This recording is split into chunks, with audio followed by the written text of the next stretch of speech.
Praise the lord. దేవునికి మహిమ కలుగును గాక. ప్రియ వీక్షకులారా, ఈరోజు ఈ వీడియోలో పిండ ప్రదానం గురించి బాగా వివరంగా గ్రంథాధారంగా మనుస్మృతిలో ఏముందో గ్రంథ ఆధారంగా తెలుసుకుందండి. జంతువుల మాంసాలతో పిండాలు పెట్టాలి అని మనుస్మృతి గ్రంథంలో రాసి ఉంది. అయితే ఆ జంతువులతో పిండ ప్రదానం చేస్తే ఏ జంతువుతో ఎప్పుడు చేస్తే ఆ పితరులు ఎన్ని సంవత్సరాలు స్వర్గంలో ఉంటారు అనేది ఈ వీడియోలో పూర్తిగా తెలుసుకుందాం. అయితే ఇప్పుడు బ్రాహ్మణులు మాంసంతో పిండ ప్రదానం చేయకుండా రైస్తో చేస్తున్నారు. అది చాలా తప్పండి. మాంసంతోనే పిండ ప్రదానం చేయాలి. ఆ పిండాలు ఎలా చేయాలి అనేది గ్రంథాల ఆధారంగా హిందువులందరూ తెలుసుకోవాలని పూర్తిగా మనవి చేస్తున్నాను. దేవునికే మహిమ కలుగును గాక. ఆమేన్.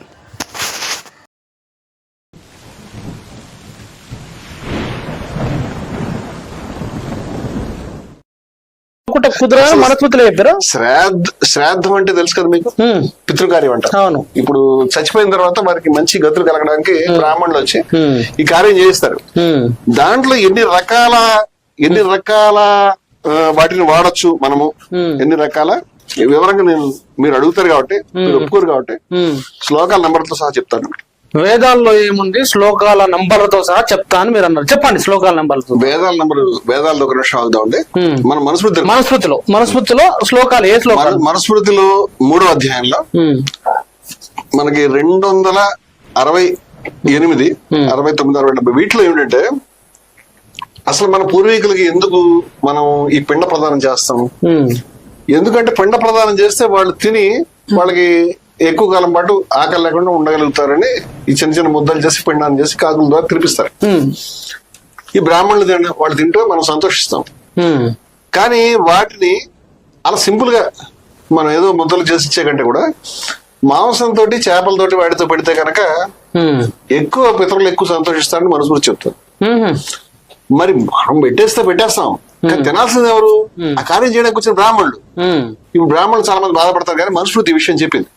ఏమనంటే మత్స్య మాంసాలతో మీరు గనక ఈ పిండాన్ని వాళ్ళకి పెడితే, ఆ కార్యాన్ని చేస్తే మీ యొక్క పితరులు 2 నెలలు హ్యాపీగా ఉంటారు.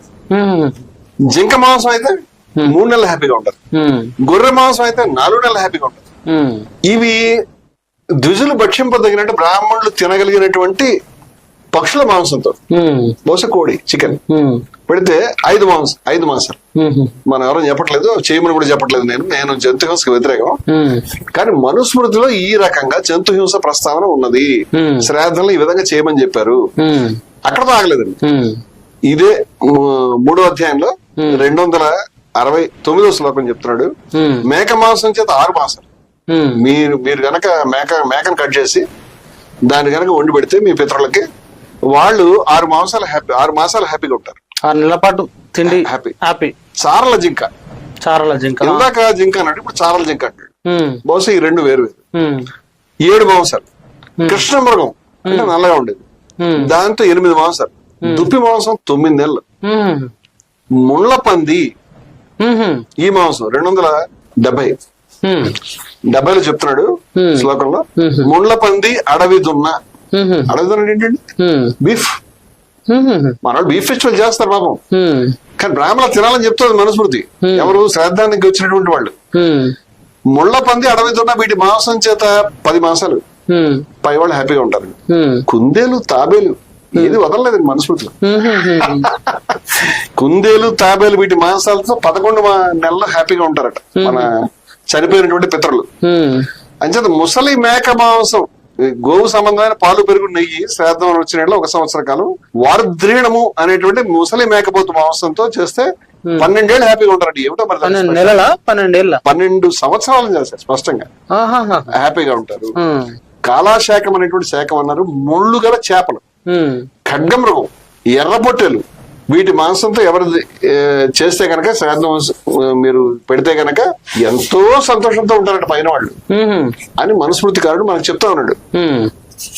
ఇంకా ఆశ్చర్యమైనటువంటి మాట ఒకటి ఏం చెప్పాడంటే, ఒకవేళ ఈయన తినను అంటే, ఎవరు అంటే శార్థం పెట్టే ఆ కార్యానికి వచ్చినటువంటి ఆయన, అదే విధంగా యజ్ఞంలో మాంసం గురించి కూడా చర్చ ఉందండి. అంటే యజ్ఞాలు చేసేటప్పుడు ఆ యజ్ఞంలో చేసేటప్పుడు ఖచ్చితంగా మాంసం తినాల్సిందే అని నడుస్తున్న దేవుడు అనే పేరు ఉన్నటువంటి చంద్రశేఖర సరస్వతి గారు శంకరాచార్య గారు కూడా చెప్పడం, శంకరపీఠాధిపతులు వంకరపాలు అనే పుస్తకం కూడా వేసినప్పుడు దాంట్లో కూడా మెన్షన్ చేశాను నేను.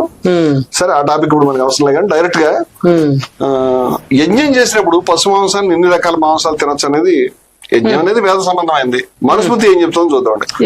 శ్లోకం నెంబర్ తోటి. శ్లోకం నెంబర్ ఏమిటంటే ఐదో అధ్యాయంలో మనకి 27, అంటే ఇవి తెలుగు అంకెలు అందుకని కొంచెం చెప్తాను, కంపేర్ చేసి పోల్చుకుని చెప్తాను అనమాట, మనకు రోజు అలవాటు ఉండదు. 5వ అధ్యాయంలో 27వ దాంట్లో పశుమాంసం అనేటువంటిది ఖచ్చితంగా శేషన్ బ్రాహ్మణులు మాంసభక్షణకై తను ప్రార్థనతో పిలిచినట్టు ఒక తేప మాత్రం శ్రాద్ధములు నిమంత్రించినప్పుడు వేరే ఆహారం లేక ప్రాణాపాయ దశలందు మాంసం భక్షించాలి. యజ్ఞంలో తినాలి, శ్రాద్ధంలో తినాలి, అలా కాకుండా తనకి ఏం దొరకనప్పుడు కూడా మాంసాహారం తినొచ్చని మనుస్మృతి బ్రాహ్మడికి పర్మిషన్ ఇస్తుంది. అలాగే ఈ అన్ని కూడా తినొచ్చండి.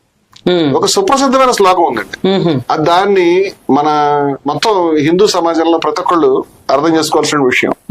ఇది మనుస్మృతి చాలా ఆశ్చర్యంగా చెప్పింది. ఏంటంటే ప్రతిదినము భక్షించదగిన ప్రాణులను భక్షించేవాడు దోషం నందుడు. అంటే తినదగినటువంటి ప్రాణుల్ని ప్రతిరోజు తింటున్నాడు, దాంట్లో ఏ తప్పు లేదు. దీని అర్థం ఏంటంటే ఇన్ కేసు మీరు బీఫ్ గనక తింటుంటే రోజు, దాంట్లో ఏ తప్పు లేదని, బ్రహ్మయే భక్షింపదగినవి ఇవి అని వీరిని భక్షించేవారు వీరు అని ఏర్పరిచాడు.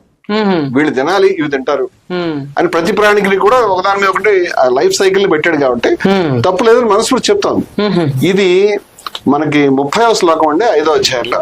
ఇది బాగా వెల్ నోటెడ్, చాలా మంది దీన్ని కోట్ చేస్తూ ఉంటారు. ఈవెన్ మన ఈ గోవధ చర్చ వచ్చినప్పుడు కూడా చాలా మంది చెప్పడం జరిగింది. 5:30 మనకి అసలు ఏ రకంగా లేదు కదా, ఏదైనా తినచ్చని ఉంది కదా, ఏంటి మీరు ఇలా బాధపడుతున్నారు. అలాగే నేను మొత్తం చెప్తే చాలా ఎక్కువ ఉందని నేను స్కిప్ చేస్తున్నానండి. ఒక దగ్గర ఏమని చెప్తున్నానంటే, శాస్త్ర విధానం చొప్పున శ్రాద్ధ మధుపర్కములందు నియమించబడిన ద్విజుడు, అంటే బ్రాహ్మణ్ణి పిలిచాం మనం కార్యక్రమానికి, ఆయనతో శ్రాద్ధం పెట్టించాలని ఆయనతో మనం కార్యక్రమం చేస్తున్నాం. మాంసాన్ని భక్షింపడైన ఒకవేళ తినకపోతే, ఆయన తినకపోతే అవి నేను మాంసం తిన్నా అన్నాడు. అతడు దేహాంతమును 21 జన్మలు పశువుగా జన్మిస్తాడు.